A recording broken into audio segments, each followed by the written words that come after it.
Welcome again back to One for Review. We're still here, y'all know that already. Still making reviews for all of you to enjoy. I'm your host, Grant, as always, and today we're reviewing 2018 most critically acclaimed anime series, Goblin Slayer. Oh, Goblin Slayer. What a great show. The show's directed by Ozaki Takahamaru, and he just did a great job, you know? He did a great job, you know? Everybody loves this show. Everybody loves this show. I mean, it is #1 of the most viewed anime in the United States on Crunchyroll, so it's gotta account for something. Anyways, let's get to some details and that story summary. A young priestess girl has formed her first adventuring party, but almost immediately they find themselves in distress. The Goblin Slayer who comes to their rescue, a man who's dedicated his life to exterminating all of goblins by any means necessary.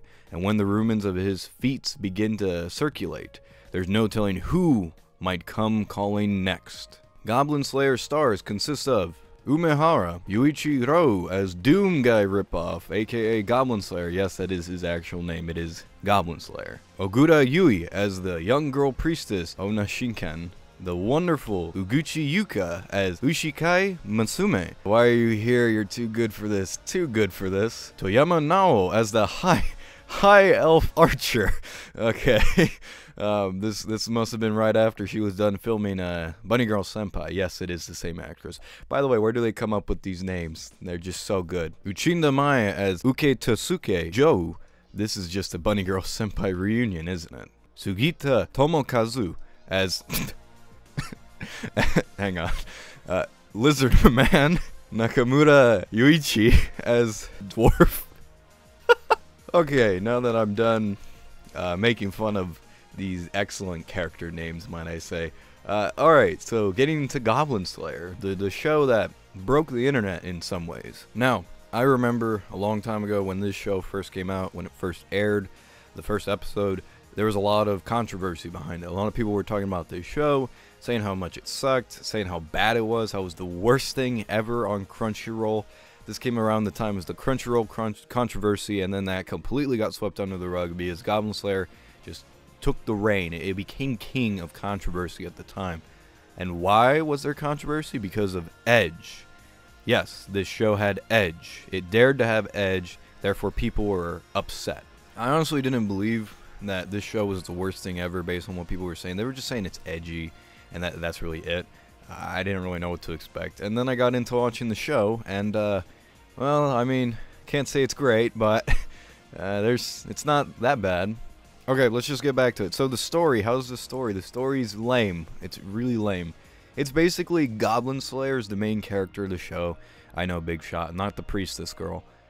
He's kind of the main character, and really all the show is him hunting goblins, going on small adventures or quests, hunting goblins. And you have a few characters, you know, like the memorable dwarf and lizard man and high elf archer following him around and kind of doing their own thing, hunting down these goblins because they've heard of his great feats before. But that's really it. There's no overarching story. There's no overarching theme per se. It's just Doom. And I don't mean that in a joking manner. It is very much just like Doom.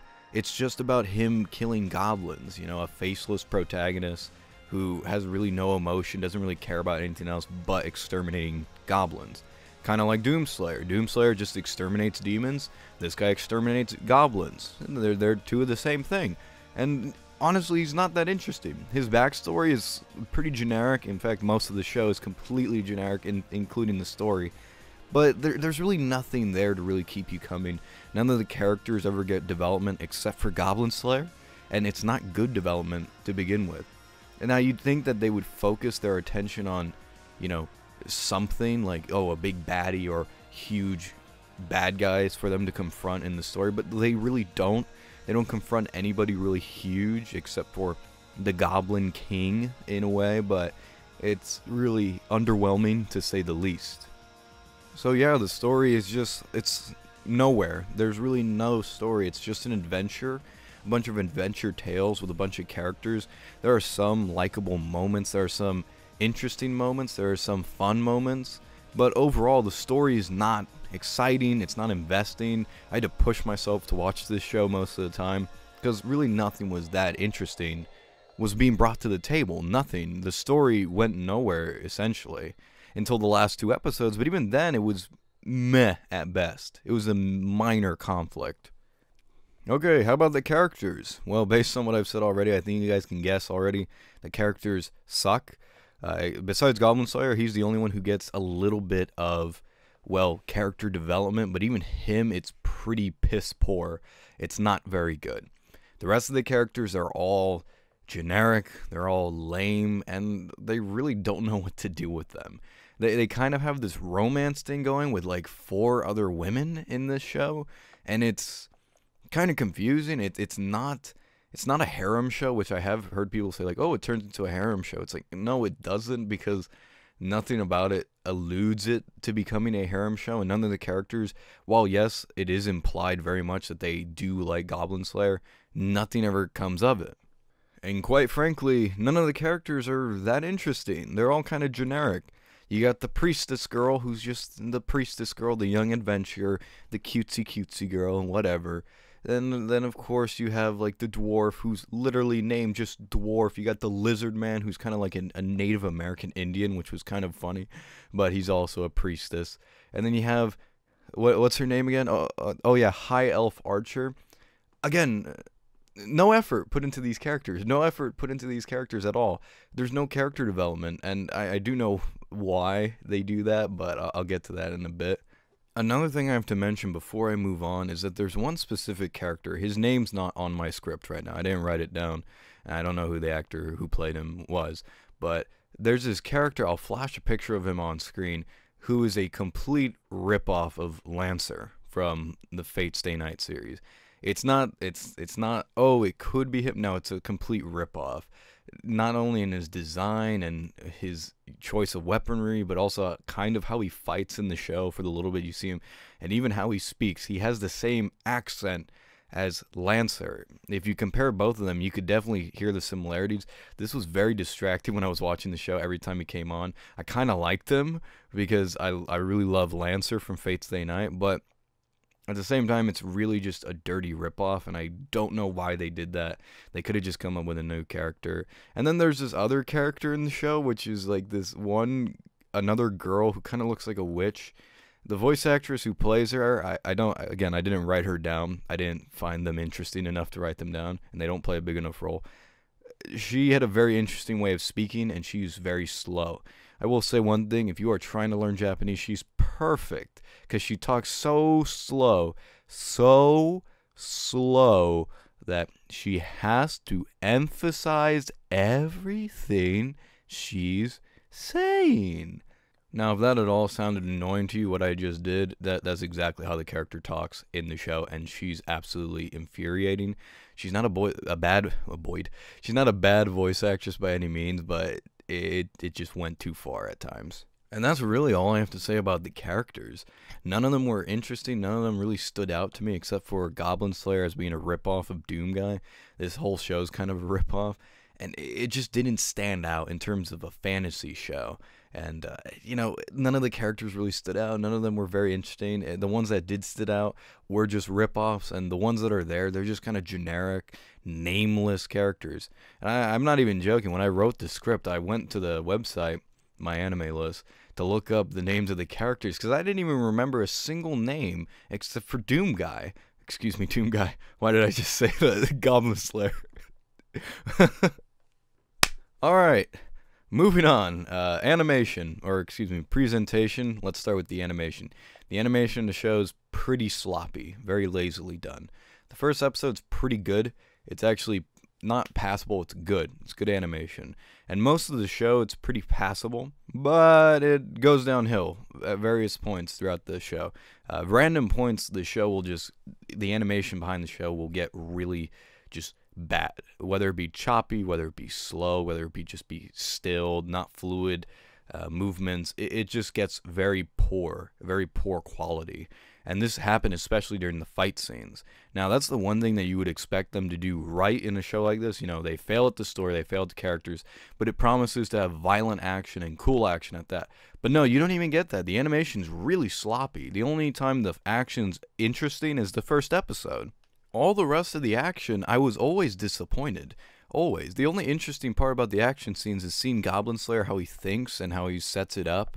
Like, that's kind of cool, I guess. But other than that, the action is really lame, really bad. Even when it's like, oh, this huge battle, we got to defend the farm. It's like, you got all these characters, you're going to see them fight. You see Lancer come out and start fighting. Lancer ripoff. And it's uneventful. It's just really bad. I don't know what they did. They just really dropped the ball with the animation. It's not good. It's very poor. At times it's passable, but most of the time it's poor. And there are moments throughout this show where Goblin Slayer, for some reason, is a 3D CGI render. And this isn't during fight scenes, mind you. This is during at whatever which point. For some reason, there are points where there's no action. He just turns to look at a character, and he's a CGI guy. And it's very noticeable. It's not like horrible. It's not like Mars of Destruction, I guess, but it's still pretty bad in terms of animation that I've seen. It's just really bad. But, you know, I don't know. I don't know what they were thinking when they were doing that. Most of the 3D CGI animation I've seen this season, you know, whether it be from Gridman, SSS Gridman, or whether it be from Zombieland Saga, it made sense why they had it. Here it doesn't make sense. It's just out of random, and it's not even during fight scenes most of the time. And quite honestly, I was disappointed with the violence in this show. There's hardly any. Like, yeah, there's violent stuff, and yes, there's sexual content, but it's really mild. I've seen other shows like, I don't know, Elfen Lied get away with so much more than this. I've seen Death Note get farther with that than this. Like, this is just kind of pathetic. It's really bad, and I really expected more from a show that was really banking on that edge. Like, oh, it's gonna be edgy, or like, oh, it's so dark, like so bloody and so violent. And it's like, no, it's none of that. It's actually more colorful and cheerful and happy-go-lucky type of show. In terms of music, I have to say the show's also generic. The music, I do actually kind of like it, but that's only because I'm a huge fantasy nut, so there are some certain tracks that do kind of get me excited, and they're like, oh, that's neat. Even the main intro theme, while it's not particularly amazing, you know, it kind of gets me hyped, and I guess that is a plus for them. The music was kind of interesting, for me at least, because I do like fantasy-style music, but it's not the best, and again, it is pretty generic. I mean, this is stuff that you could hear from pretty much anything that's fantasy related, and you'll probably get something better. And at random times, there's gonna be like weird soundtracks that play, but I don't know why. I don't know what I'm supposed to feel at times. Am I supposed to be depressed? Am I supposed to be happy? What am I supposed to feel? So it's really confusing that way, and the soundtrack doesn't do a good job of emphasizing emotion or the theme or feelings that you're supposed to be having. So all in all, I guess I would say the presentation of the show was pretty bad. The animation was very poor. It was very mild, passable at times. The soundtrack was decent, but pretty generic. And then we get back to the story and characters like I was mentioning earlier, and the story's lame, it's generic, nothing interesting. The characters are lame, generic, nothing interesting, no one stands out. But yet I still watched it all the way to the end, and yet it's one of the most watched or viewed shows on Crunchyroll. How could that be? Well, maybe it was because of the controversy, all the publicity it was getting, or maybe people really are into this. And, you know, I can see why people would like this show. It is dumb fun. The way I would describe this is it's like a Transformers movie. It's not particularly good, but I could see the entertainment behind it. And I will give it one thing. I was never bored by the show. It was always, I guess, kind of entertaining to some extent. Like, entertaining in a stupid way. But that doesn't make it good, unfortunately. And I really can't recommend this show based on it was slightly entertaining and slightly better than what I expected. If I had to give Goblin Slayer a rating out of 10, it would have to be a 6. It's above average at best. I was tempted to give this a 5, but I do feel like that is pretty unfair. It is slightly above average because there are entertaining moments, some funny moments. Overall, the show is not good, and I don't think it's good, but it is it's just dumb entertainment in a way. It's dumb entertainment that you really don't have to think about, and that's pretty much it. If you're into fantasy stuff, maybe you'd get a kick out of this, but even then, you might be tired of that kind of stuff. And I can't recommend the show to anybody, really, unless you have absolutely nothing else to watch on Crunchyroll. It's not worth your time. And that's Goblin Slayer. Thank you everybody for watching. As always, I'm Grant for One Fair Review. Did you guys watch the show? Do you love it? Hate it? I don't care. Write it down below. I'll read what you guys say, and I'll probably critique what you guys say, because that's what I always do. If you haven't already, please like, comment, and subscribe. And I'll see you next time on One Fair Review. As always, have a nice day.